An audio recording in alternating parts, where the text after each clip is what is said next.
Welcome to season 2 of Less People. I'm Jenny Russell. So thank you for everybody who has followed Less People throughout season 1. And I just wanted to come and say a special thank you for following the content that we are putting out there. We really appreciate it, and we hope that if you have not actually listened to season 1, that you'll go back and listen to that and give it a like, share it with your friends, and follow us on Spotify so that we can continue to build our audience. But now we're in season 2, and I thought I would come to you and talk to you about the conference I just spoke at in Wichita. It was the Network for Change conference through Network Kansas. And one of the things that I spoke about in my session was that capital flows to certainty and optimism. And that is a quote that we have used in our office for a few years now. I always used to misquote it, and when Luke Mahan worked with us, then he would always correct me on how that went because I'd always forget. But so capital flows to certainty and optimism.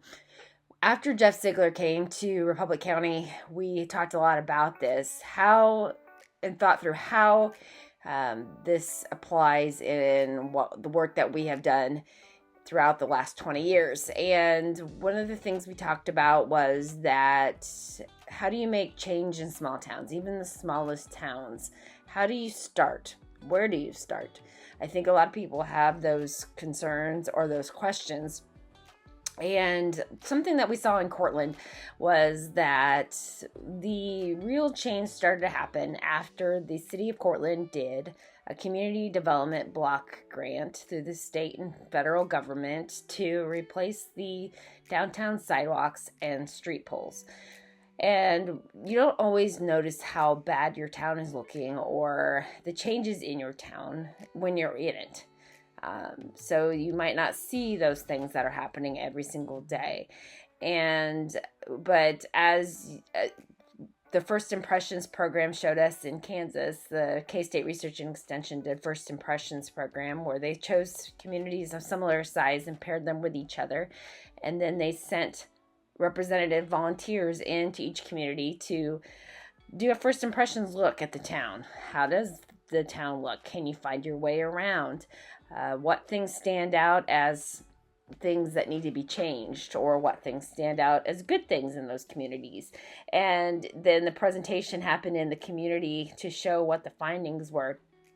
And something that we noticed was that those things you're able to bring those topics up with people, because if I come into your community as a community member and say something's looking bad, you either don't take that person seriously because you're only an expert 25 miles from home, or you get offended. So it was really nice to have volunteers come in and look at the communities and say, okay, these things stand out and these things need to be changed and these things are good. But one of the things that we didn't notice was that the downtown street poles and the sidewalks, they really looked shabby. And so I know that it was a big leap for the city council in such a small community of less than 300 people to spend the money, because you do have to pay back a community development block grant. You have to make payments, and for a long time, and from such a small community, you're going to have to make payments for a long time. And they chose to do it. They chose to bite the bullet, and they redid the sidewalks and the street poles. So that was the first step. They spent capital flows to certainty and optimism.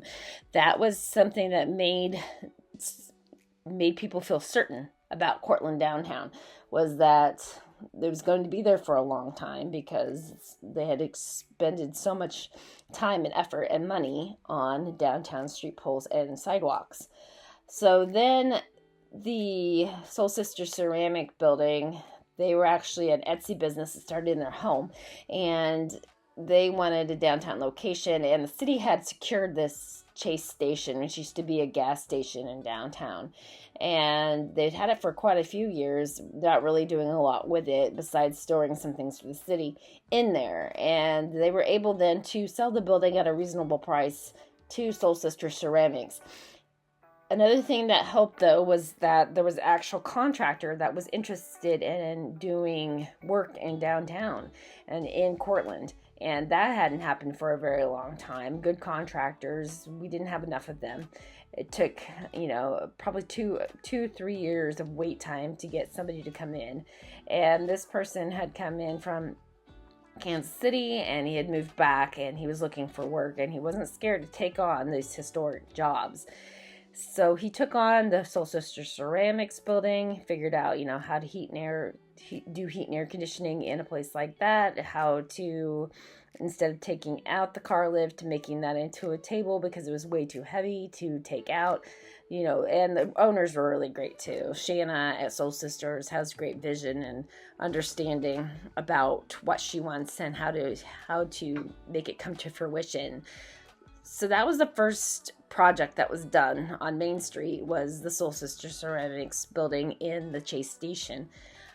And then once people saw that, they hired that contractor, and we actually took on a building at 301 Main that had been the place that people had bought their first implement and their first washing machine. And so it had been so many different things over the years since the early 1900s. But we went in and actually stripped it down to the brick, kept the floors, added, took out the false ceilings, did all those things, and put in new windows. And those windows I talked about at the conference, we almost should have gotten some sort of commission on those windows that year, because once people saw what a change the new windows made, we took it back to the historic openings. And then we had about five different community buildings. People had decided, hey, those look really nice. I'm going to do those from windows from my buildings. So the windows started to change in downtown. But because we had the availability of a contractor, like I said, capital flows to certainty and optimism. People were very optimistic after they saw one building and then two buildings. And so somebody could see, oh, that's cool. I could do something neat. Oh, I could do something cool. And it just started to snowball from there.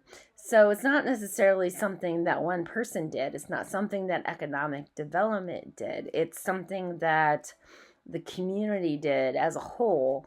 And as things started to roll with the downtown streets and the different sidewalks and lamp poles, and then one building did business and somebody with vision did something, then somebody else decided, that's cool, I could do something like that too. And it just went on from there. So now our 2-block downtown in Courtland is pretty much all renovated. There's one last building that an alumni from Michigan, so he's actually from here, but he lives in Michigan and has for a long time, has decided to take on one of our biggest challenges down on the end of the street that had been our community bar for years. It had been the summer hotel back in the early days. Actually had things still hanging on the walls from 1970, I believe. There was a calendar that hung on the walls from when people used to live up there. And it had sat for many years. It was starting to deteriorate pretty badly, and he's taken that on and is working on renovating that now. So that'll be our last piece. But there's been other pieces throughout the years.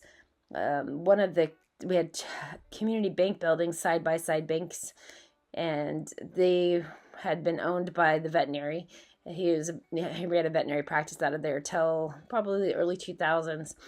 But he had owned both buildings, and one of them was starting to really have structural issues. And we had looked at each other for years going, if somebody doesn't do something with that building, it's going to fall down. If somebody doesn't do something with that building soon, it's going to have major problems, and it's not going to be fixable. So Heartland Game Birds and the Wallins and other friends had come in, and they had decided to invest and spend a lot of their money and time on those two buildings. So again, certainty flows to capital.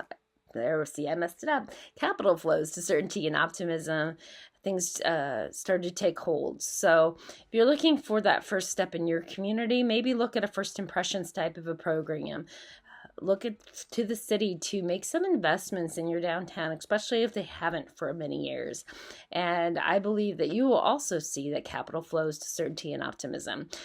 If you're interested in having somebody come in and consult your community on what those first steps could be, if you're interested in some strategic efforts around that, please contact us, and we would love to talk to you about that.